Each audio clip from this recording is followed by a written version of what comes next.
episode of Poopology. Today we discuss gender, and I have joining me my co-host Claire and our producer Uzma and two special guests. So let's start by introductions. Ladies, please introduce yourselves. Hello, I'm Rachel Reese. I'm director and founder of Global Butterflies.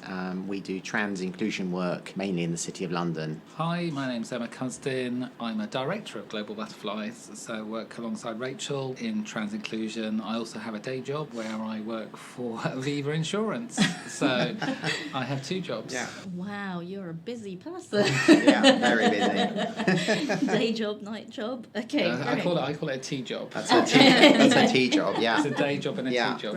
Great. Thank you so much, ladies, for joining us today. We are very honoured to have you here. So before we get onto the serious stuff, we're just going to talk about our poop of the week. Okay, I will start. So my poop of the week again involves my children, and I like to take them on what is called a transport day, where we usually go on a bus and then a train and then a tube and then a DLR and then back on the bus, and they think it's amazing and I think this is great. So it only cost me like a day trip on my oyster, so that's perfectly fine for me. And they also like to get dressed up in costumes, so I think on this particular instance my middle child was Chewbacca and my eldest boy was Batman.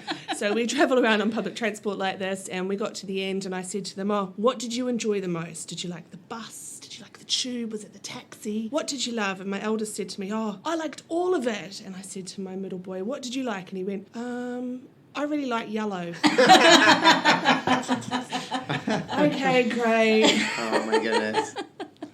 Excellent. Mr. Five. Oh wow. Wow, yeah. Uzma? Mine was recently when getting off the DLR, actually, and I was coming down the escalator, and I have a thing for stepping on crunchy leaves. It's just so satisfying to me. And I saw this brown thing on the floor, and I was going at it at speed, like, yes, I'm going to step on that crunchy leaf. Just like a step away, it started moving. I first thought it was the wind. Turns out it's this little mice, like, running across. Oh no. So it was so close that I would have just stepped on mice. That would not have been great. Oh my goodness. It scarred me of crunchy leaves for the rest of my I life. don't think that would have gone crunch. Oh my goodness. Squish and then crunch, maybe. Oh no. Oh my goodness. Well, my poopy moment for the week, I think you know what I'm going to say.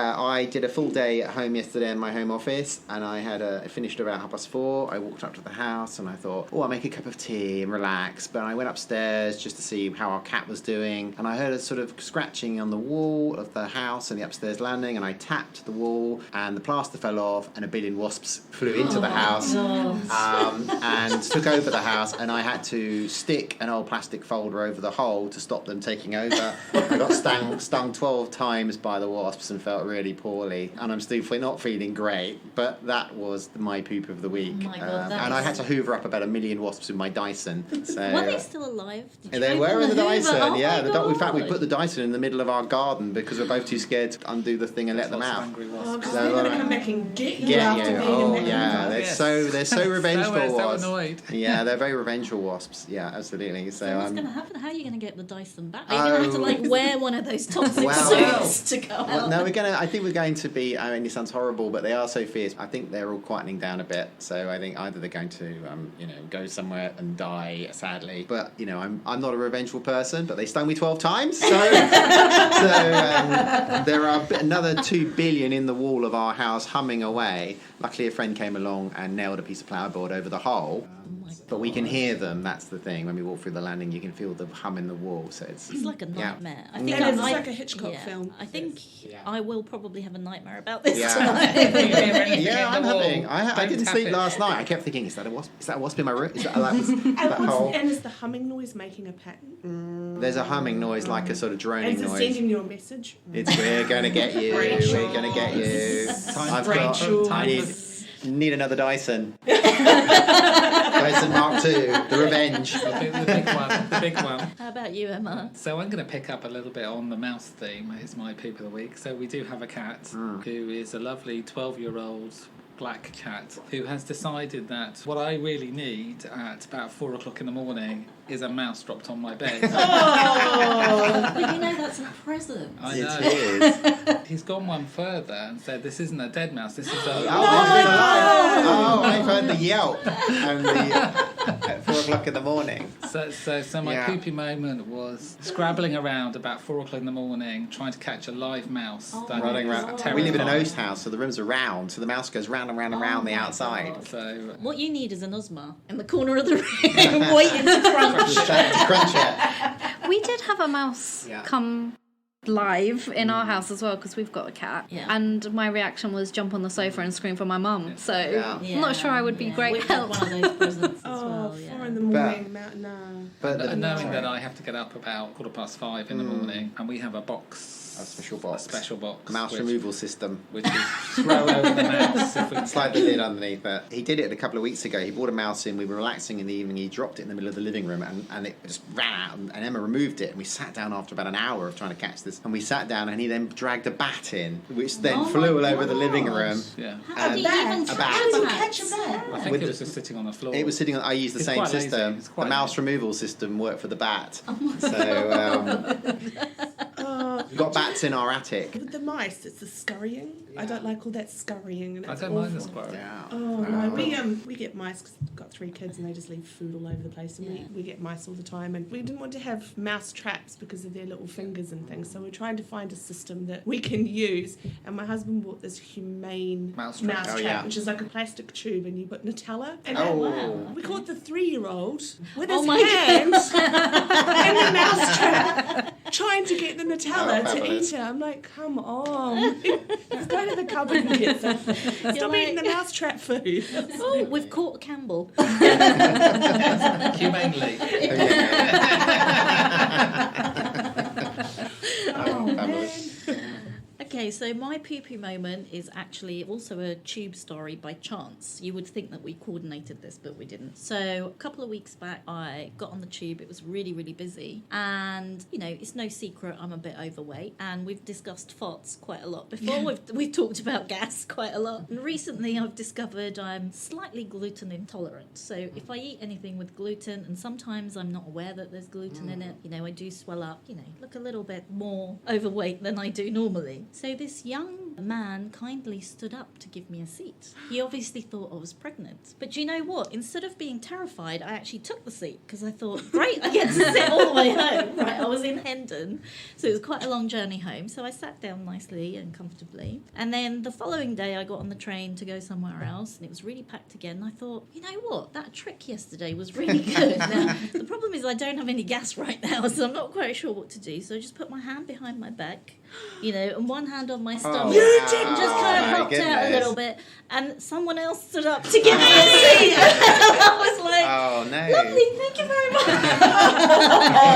You're going to get baby. Wow, baby on board badge. Yeah. Oh, I'm my not goodness. going to lie, I have been tempted to rock out my baby on board badge when it's been Yeah, really packed. I I know. thought, oh, I should have brought that with me. So, you know, I feel like I turned my poopy moment into a Well done. not so poopy moment, Love it. you know, and now whenever it's a bit busy, Just give me back a rub. yeah, pop the belly out a little bit, it works a wonder. I'm going to try that. Okay, so let's get on to the serious stuff then, ladies. So before we get on to any questions, I was reading a site earlier on today called stonewall.org.uk, and I saw some stats in there. So I'm going to quote their stats because I don't know where the sources come from and their accuracy, but I was quite shocked, so I just wanted to sort of throw them out there first and start the conversation in that way. So they say there are more than 600,000 trans people in Britain, and 1 in 5 trans people have had hate crime committed against them in the last year. 2 in 5 people have attempted suicide, and 1 in 8 people have been physically attacked by colleagues or customers at work. Yes. Yes. Yes. Colleagues and clients, yes. So this was extremely shocking to me. I mean, I thought I knew, you know, a lot about a lot of things that happen in the world, but to be honest, numbers like that seem incredibly frightening. And then I read something else that, Claire, you might be quite happy about, because I think it's very progressive for New Zealand, that last year British trans women were granted asylum in New Zealand because the UK is so transphobic. So obviously, great that your wonderful country is doing such a thing, but how terrible that in Britain, this is the situation. It's got steadily worse since 2015. Okay, so that was my next question, was going to be how do you think about the current situation compared to before? It's got worse. 2015 was the year to be trans. I mean, it was cool to be trans. Transgender was the word of the year. And really thought, I transitioned 20 years ago, so I've seen it get better from when I transitioned in the dark ages where it wasn't great being trans at all. And two things happened to set it back. One was Trump being elected president, the Trump-Pence administration, and that's kind of washed over. It's cool to be horrible to trans people all of a sudden. And secondly, we had our Gender Recognition Act review the government undertook, and they took ages to start it. So that allowed a lot of transphobic groups to get together and start organising quite well. And I thought consultation was a bit watered down. I don't think they asked the questions they were intending to. And they took quite a long time to get it going. And the media started to really pick up the transphobic groups' arguments, not the trans community's arguments, just the transphobic arguments, because it sells newspapers. And boy, did they go mad in the last 12 months, to the point where it has felt quite oppressed being a trans person. A lot of the hate's against trans women in particular. Generally the community, but trans women have been really singled out. And now I find it really quite, even in over my 20s, I find it's a bit like it was when I first transitioned. Oh, wow. So, I have to think about using public loos. I am worrying about going into bars now. It's that kind of thing that I never had thought about over the last 10 years, and now it feels quite oppressed. It feels like an issue. Yeah. I would agree with that. My counterpoint, because I'm a glass half full person, and I'll always see the positivity as opposed to maybe an alternative view. So I agree with everything Rachel has said. In terms of media voice and hate crime, it's not a great place. The stats you quote are, I wish they were 20 years ago, but they are last year. And so the trans experience in the UK is not brilliant. My silver lining in this cloud is generational parenting and generations, because all the other counterpoint is data and studies looking at millennial generation and Generation Z see gender very differently to previous generations. How you might parent is different to how you were parented. We are seeing a number of organisations step into this space. John Lewis did the gender neutral clothing. We are seeing schools at the forefront of trans children and thinking about how do they deal with it. I would probably say that the kids are fine. It's the school that is having the challenge. So I'm the optimist to say every generation will move society on. Every generation will give us a different perspective of how they see gender. It was very interesting. There's a GLAD survey out of the US called Accelerating Acceptance that says actually for millennial generations, 12% are either transgendered or gender non-conforming, up from 6% of a millennial generation above. So I think we use this phrase quite a lot. The genie is out of the bottle. There is no way the trans experience will not be here. I think our challenge right at the moment is we have a hostile macro environment through a number of areas, which is causing what I'm hoping will be a blip as opposed to a trend. We've also noticed that what we tell employers, and we do a lot of training on this, is that the 12% that Emma's just mentioned will become 20% when Generation Z fully joins the market. 20% is 1 in 5 of your workforce. So some employers who aren't doing anything on trans won't have the choice. 1/5 of their workforce will be on the spectrum, the gender identity spectrum. They won't see it as binary. They will be very unhappy in the workplace if employers haven't done the work. And actually, that's going to wipe over to the 4/5. They're going to go. That's going to your whole R&D, your whole motivation of your whole workforce is going to be affected. So Emma's absolutely right. Generational thing is going to change. We are positive that it will change, but from the bottom up in a way. Yeah. So at least the future looks bright. Yeah. Ish. Yeah. There are elements of light and positivity about the future, Yeah, absolutely. which I think are great. I think where we're seeing right now in the UK is that the blip. We're seeing other countries such as Ireland being a bit more progressive in its legislation. Yay. Rachel's Irish, hence the EU.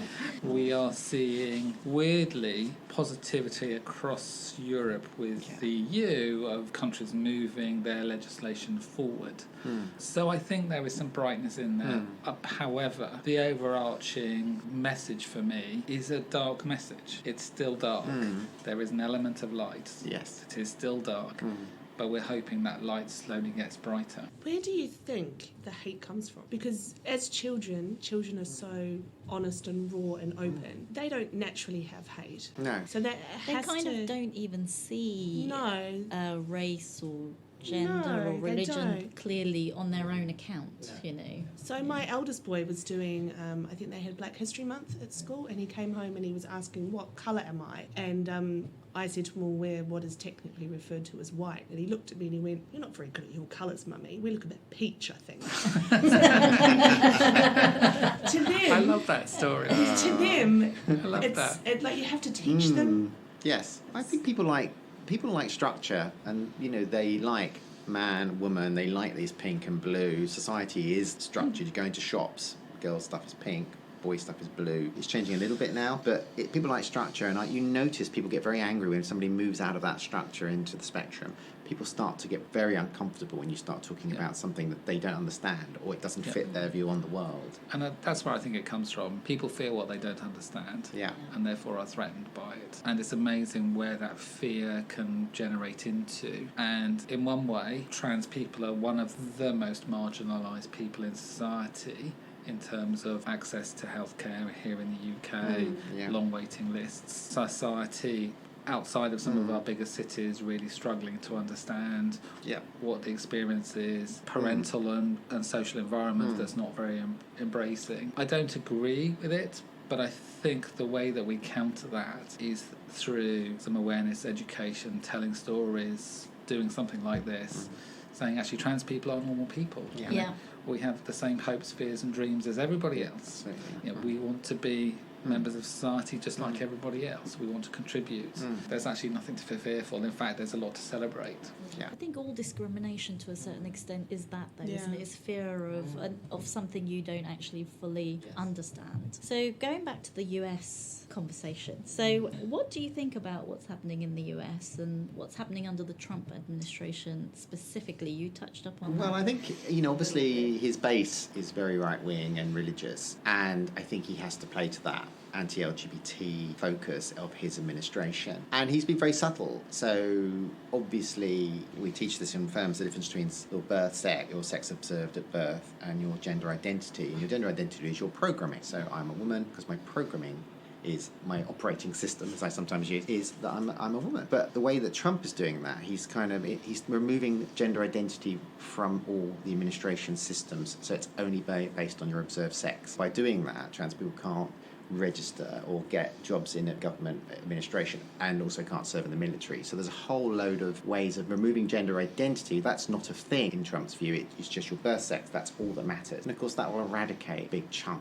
of all the transgender community. So, and that is a very clever way of doing it. It's very subtly removing trans people from American society by making these very subtle and very tiny little rules all over the place. I think it's a bit more complicated than it that. Probably is. See, Emma's the thinker, you can tell. So I think, yes, we have Trump-Pence administration looking at a federal view, and yes, they have high profile, and his tweets are very damaging. The military ban is currently going through the courts and will be fought every way, because there's some great people in the US who are fighting it. Yeah. However, the US is a federation of states, and we must always remember that there are some great states in the US who are doing great work. So California, you can do the third legal gender. New York State tightened its harassment and victimization laws to support trans people. Yeah. So we can't think of, and that's why I think it's a little bit more complicated. The Angel Wings are... The Angel Wings. Philadelphia has one of the largest US trans prides that happen every year. And so, yes, we can't decry that actually the major messages are incredibly negative and incredibly damaging, and really are hurting so many people. And, we look at all the bathroom bills that potentially are going through the legislature in different states, We're looking at, basically trans people's right for anti-discrimination on employment and goods and services, and it's pretty horrific. Yeah. And maybe this is, again, me being a little bit more positive. If there are spots of light. I will throw in one more negative about that. Just because I'll raise it. I'll raise it because one of the things that held him back was the Supreme Court. He had 4 on the right and 4 on the left, and there was a moderate in the middle, and that was great. So there was a curb on some of the things he was trying to do. But of course, the moderate in the middle stepped down, and he appointed another person from the right. So the Supreme Court has tipped to the right. So there are ultimate legal curb that could have cut some of the nasty things out, has now been removed, so he doesn't have any objection. The Supreme Court can't curb him now. But I also think off the back of that, yes, we talk about the infection from the US elsewhere, but my heartened view was when... Isn't it good? She's lovely. She's so positive, isn't she? My heartened view is that when Trump announced the ban on trans military personnel serving, we had the 3 leaders of the UK Armed Forces, the Air Marshal, you'll know them better, the head of the Navy and the head of the Army, both coming very publicly saying we love trans soldiers, they serve on our front line, we're fully supportive and inclusive. That's true. So we need to be, whilst we can rail against the Trump-Pence administration, and it's incredibly scary where it might go, I'm a great believer in balancing. And I think, there is a balance, and there's some great people out there. You can see why we're engaged, can't you? We complement each other. And what I love is there's some real great advocates who are working incredibly hard with lawmakers in the US to try and stop this. So on International Trans Day of Visibility, they tried to get the trans flag in every senator's room. Now, they weren't successful, but they got quite a few senators coming out in support of trans rights. So I think... we can't walk past the fact that trans rights are one of the civil rights challenges of today. And there are some great people who are doing great work. Yeah, absolutely. Do you know, it's funny, I sent Eve an article today, and the headline is, "More Republican congressmen arrested for bathroom misconduct than trans people." Yeah, it doesn't surprise me. So maybe they should be all banned. I think so. Because there's no data. There's no data that we've seen in the US. In fact, it's quite the opposite. Trans people are the ones who are more likely to be assaulted in bathrooms and do this sorting. And I think it's an interesting thing just to unpick, and we've had it a little bit here in the UK, and maybe this is controversial, this idea that men will transition purely just to invade female-only spaces to commit some sort of crime. It is an interesting perception and view. From a trans woman perspective, that's the furthest thing to my mind. When I go to the toilet, I go to the toilet. Who came up with that idea? Well, the interesting thing is, in all the other European countries where self-declaration, because this is what's triggered this self-declaration that we want in this country, that's never happened, and it's never been raised as an issue, as an argument. This is only an argument that's been raised in the UK and now in the US. But, if you were a guy and you wanted to go into a woman's toilet, well, changing your gender is going to mess your bank accounts, your passport, your pensions, your whole life. There are much easier ways of doing that if you're going to do that. Change your gender identity documents. I recently received some information, actually, interestingly, on that point, about people petitioning against this happening in prisons. So I think there's some conversation about possibly gender-neutral prisons. I don't know how that works. Sorry, I find this makes me very angry, because this is against trans women generally, again. If somebody... there was a trans person in a prison, trans woman who hurt another female prisoner. Now, female prisoners punch each other.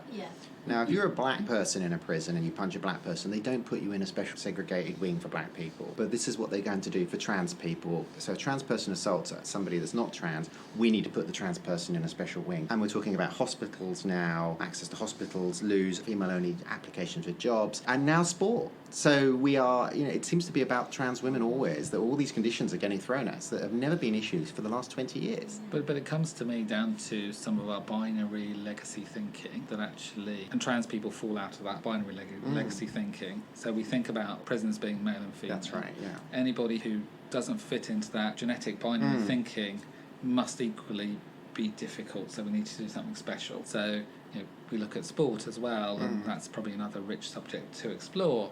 But trans women competing in sport, I would love it if all the trans women were winning all the medals and winning everything.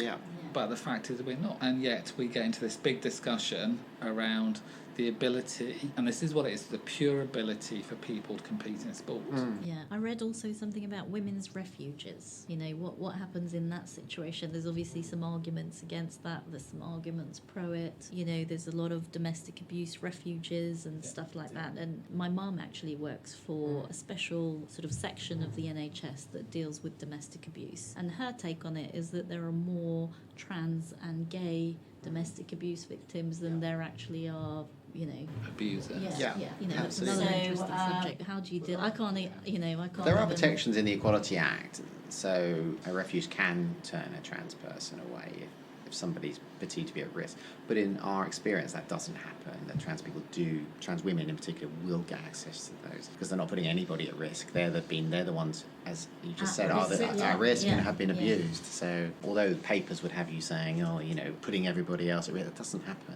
And again, the thinking that a trans person would be a victim just to go off and then abuse other people in a refuge is an interesting logic for me, but one it's that all James Bond villain stuff, isn't it? I mean, who does that? Up with these ideas. It's a big thing to do. Yeah, it's a big thing to do. But we train. Emma and I trained in some of the newspapers, and editors tell us that this kind of stories. They sell newspapers. They're selling fear. And they're selling untruths. Yeah, I mean, in all these cases, and if you look at some of the stats I mentioned right at the start, it does seem like trans people are much more of the vulnerable, in the vulnerable category than the not. So, it is strange that they're marginalised in that way in all these areas, basically. I mean, I watched a TED Talk today from Kate Stone. She did a TED Talk a while ago just purely on her job.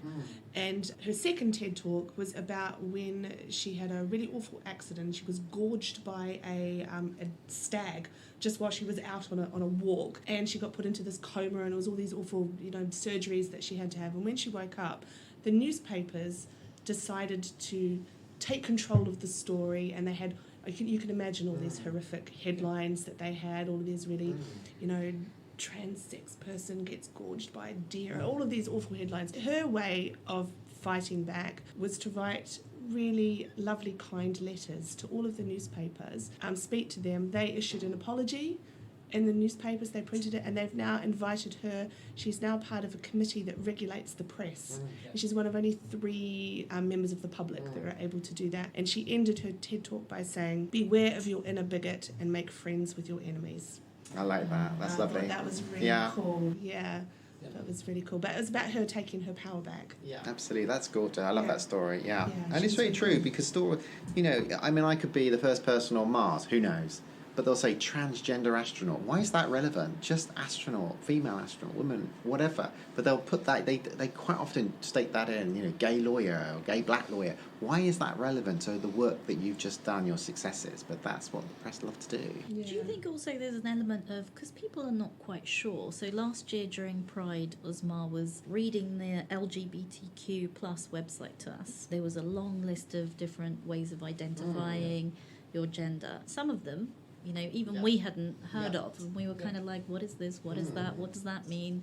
We couldn't quite understand some of it, so she was doing more research, trying to explain to us what each one meant. So do you think there's also slight fear that you might offend someone, say the wrong term? How do you address someone?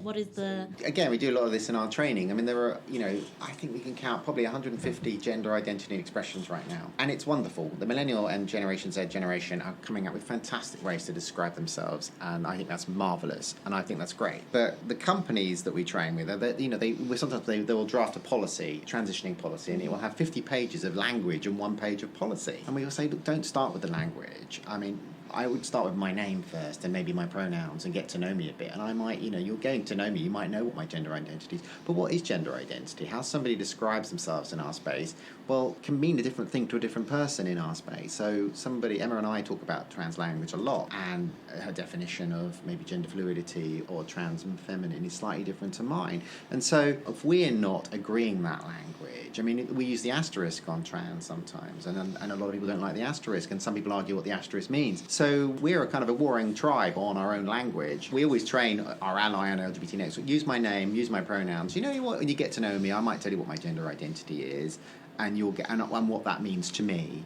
a little later, because allies are so worried about making a mistake that you say, well, just ask me my name. We all have, trans people, we have names. Shh. and you can ask us what they are without ever causing offence. And then you're into a conversation. I know people worry about pronouns, but you know what? In a one-to-one kind of conversation, you can't use pronouns anyway. Yeah. And then you can ask me. That comes with friendship and time anyway. They're super important, but you don't have. You just get in there and ask my name and have a conversation with me. Yeah. And the identity and the expression comes a little later. You can make an assumption of how I look, but expression doesn't always reflect somebody's identity. So I noticed on your email signature that you had all the pronouns. My pronouns, yeah. I thought that was really cool. Yeah, I think it's good. It's a small thing. Yeah, it's a tiny little thing, and I think that it's super, super helpful for people. But get in there with the name first, and you can ask me my pronouns after a little time. Don't wade in and go, "Why are your pronouns?" at the top of your voice and out me. Yeah.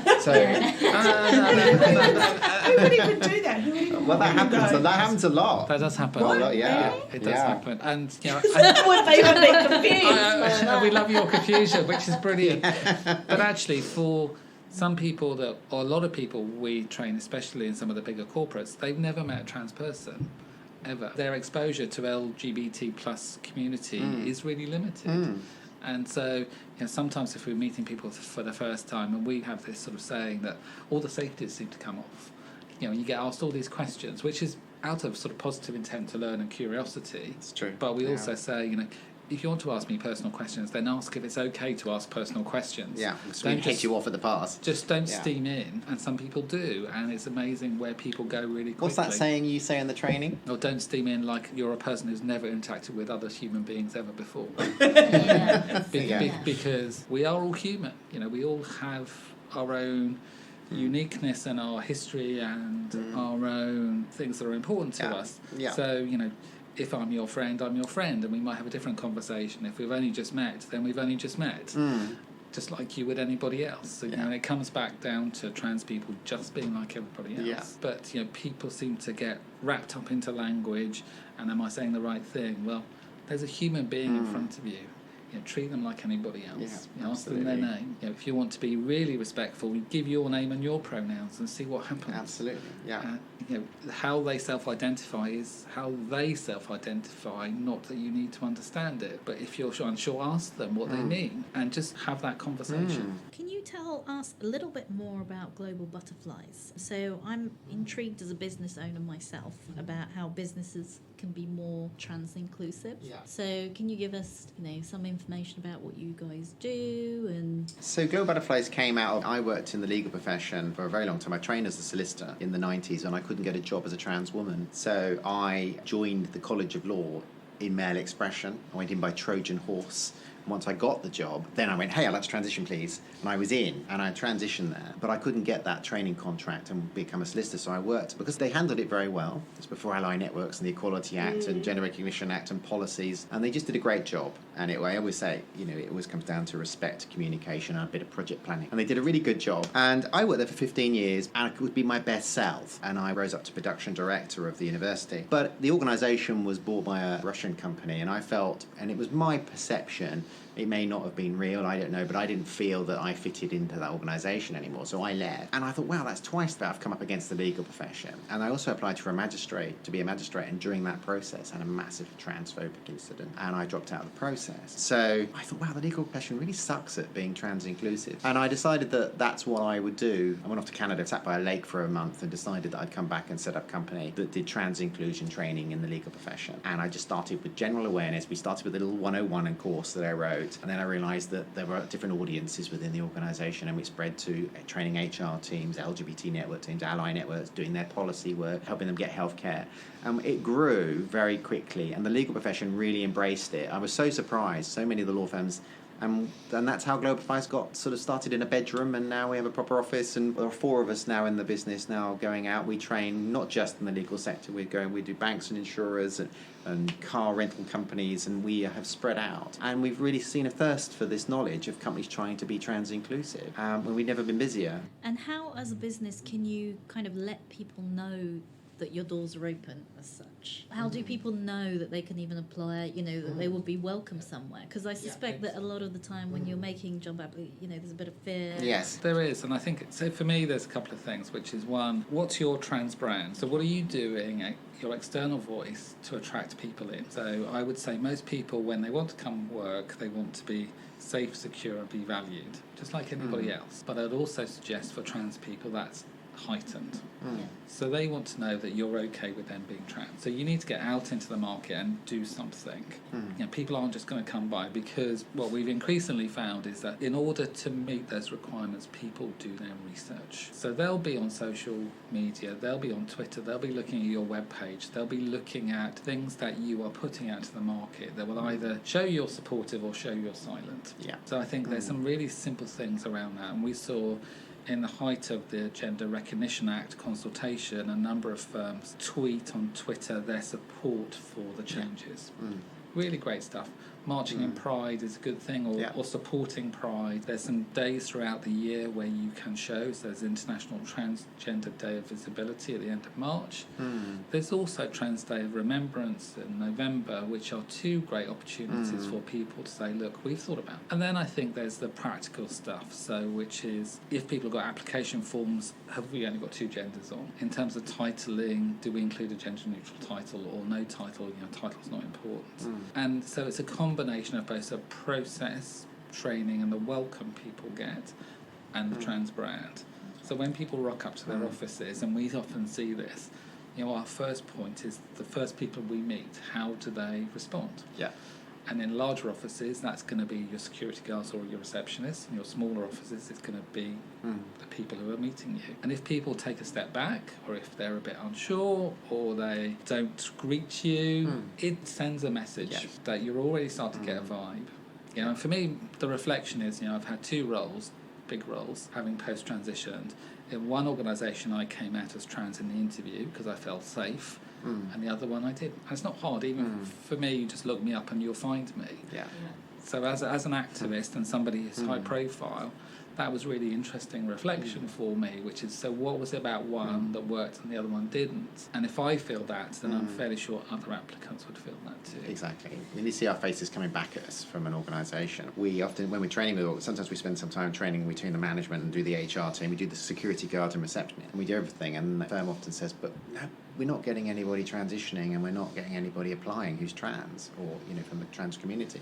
And we said, well, are you telling anybody about how great you are now? Are you sending any of those signals? All those things Emma said, what signals are you sending? And they go, and we go for that list. We actually tell applicants to firms to go and sit in reception and just see what sort of clothing is going in and out. Are there any lanyards, LGBT, the rainbow lanyards? Just see if there are any signals being projected by that firm, and that'll give you a really good indication. So often they're sitting in reception with their coffee, having a look around to see. It's a really good indicator. And it's not just about applicants. You could probably have maybe in every 100, you may have 4 people on the gender identity spectrum in your, and so it will be those people are looking for signals about telling you they're there as well, and they're waiting for those signals to be sent. Do you find that even though, especially with bigger firms, that sometimes they want to be inclusive, but they're fearful of posting, things that seem like they're inclusive on things like social media, because then they fear that it might put off other people who are... I think that's a really good point. And we've talked about the US, and I compare some of the organisational activism in the US versus the UK. So what we're seeing in the US, a lot more organisations are willing to step into that space, be more vocal about that, and there's some really great examples of organisations being very active in the LGBT plus space and being aware of the consequences. Here in the UK, we seem a bit more reticent to step into those debates and discussions because we're not political as an organisation. My counter-challenge is what do you really stand for as an organisation. Absolutely. If your organisation stands for anything, these are opportunities to shine. And actually, the millennial generation and Gen Z are looking for meaning in work and looking for organisations that hold true values. So this is an opportunity. If you miss it, other organisations ultimately will step in there and they will get the best talent. And they will be the ones that are more inclusive. So I think it's a really great question, and I wish there was a really easy answer. But I think the UK are just more contentious. It was very interesting. I'll make this last point and then I'll be quiet. So last, because I can talk for hours about this. So the last point I'll make is last year we saw in the Metro an advert, which was Horrible. an anti-trans advert by Fair Play for Women, talking around people in the subjects we've talked about. Full-page advert. It was horrible. 2 weeks later, Stonewall managed to gather 100 companies, which was brilliant, to do a positive advert around why trans inclusion really works, which is great. Yeah. However, what I would have loved to have seen is those companies do more themselves rather than wait for something like Stonewall to collate them together. Yeah. I'd equally like some companies to be more overt about the consequences for them to have gone into the advert, i.e. we may have lost some customers, but actually they're not the right customers for us, because actually this is important for us and we stand by trans equality. Yeah. Or actually we've had lots of positive comments to say how great it was. Yeah. So I think that's the piece that's missing for me at the moment, which is that vocal voice by our senior leaders saying, actually, we did this for a reason, and actually this is what happened, rather than, and this is me being incredibly controversial, rather than paying a fee, stick your logo in an advert and just walking away from it. Yeah. Yeah. Writing checks are easy. Yeah, Yeah. I think that's true. Yeah. So I was just wondering, what is the one piece of advice that you would give to any businesses?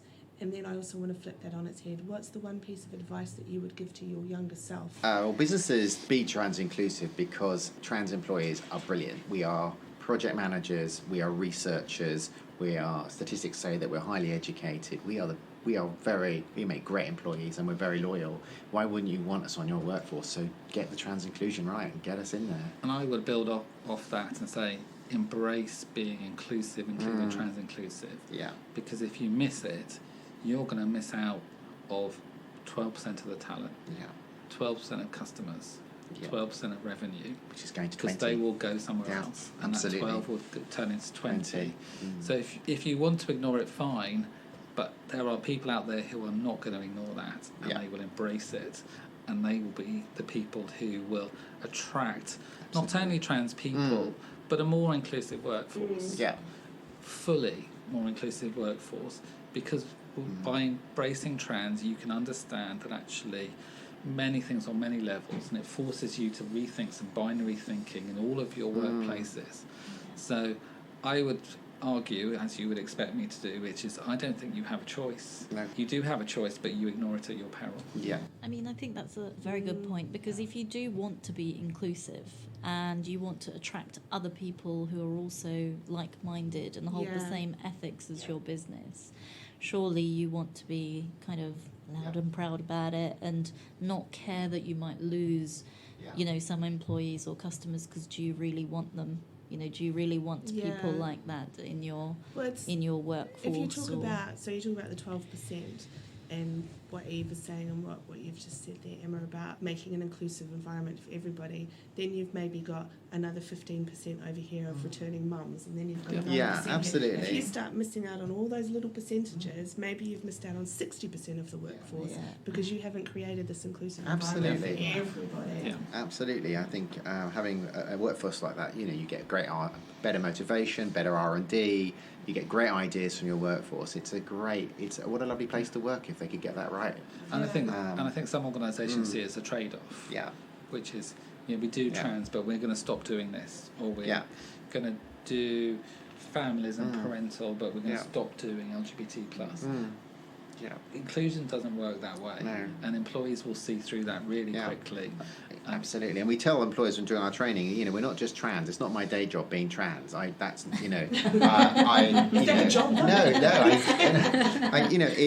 one of people are like onions. I'm trans. I'm Irish. I'm a woman. I'm a Catholic. I'm dyslexic. I have a lot of other things that make me who I am, other than just being trans.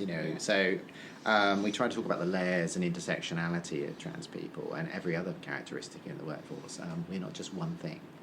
So coming back to your other question, what's the one piece of advice you'd give your younger self? Two little things. It's going to be all right. It's never going to be as bad as you think it is. But I'd probably go right back and say transition earlier than I did. I left it further too late. I left it. It was just because society wasn't. I just wasn't seeing in the 70s and 80s, I just wasn't seeing the trans role models, and it wasn't on they weren't. There were 2 television channels in the 70s, and they were black and white, and they weren't doing a lot of trans inclusion programming back then, and so I didn't really see any. So it took me till I moved to London in my early 30s, where I really started to see my trans community. Still before the internet.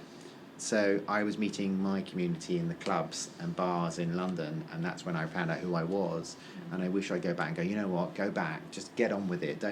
You should transition now, because I felt I wasted so much time. So a similar thing for me, but maybe not quite in a similar place.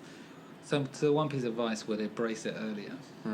Embrace who you are earlier. I knew when I was 7, and I knew when I had language at 14, and I embraced it within myself, but I didn't embrace it with other people. So it took me till I was 40, with a whole heap of angst and depression and everything else that went with that through your mental health journey.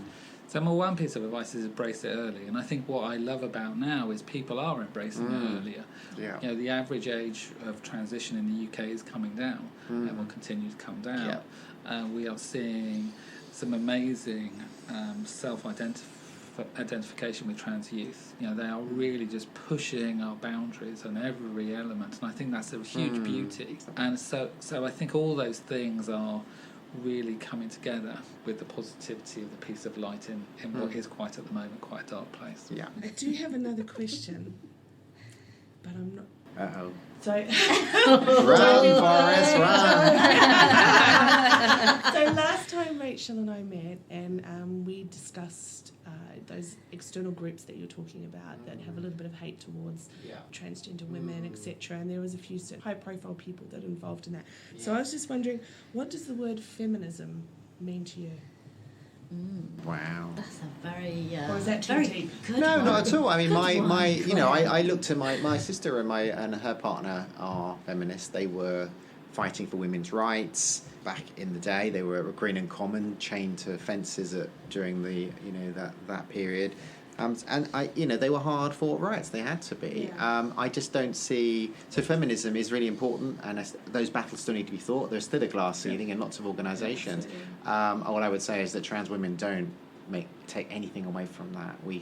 When I transitioned, I had 2 glass ceilings. All the women, when I transitioned, women were saying to me, "Wow, why did you do that? There's this glass ceiling." And I found that there were 2 because I was trans as well. And you know what? I had to do to break that glass ceiling? I had to work 1,000 hours. I had to be better than everybody else, and I had to take on the jobs that nobody else wanted to do. You know what? Who else do that? Women do that. So we're the same struggle.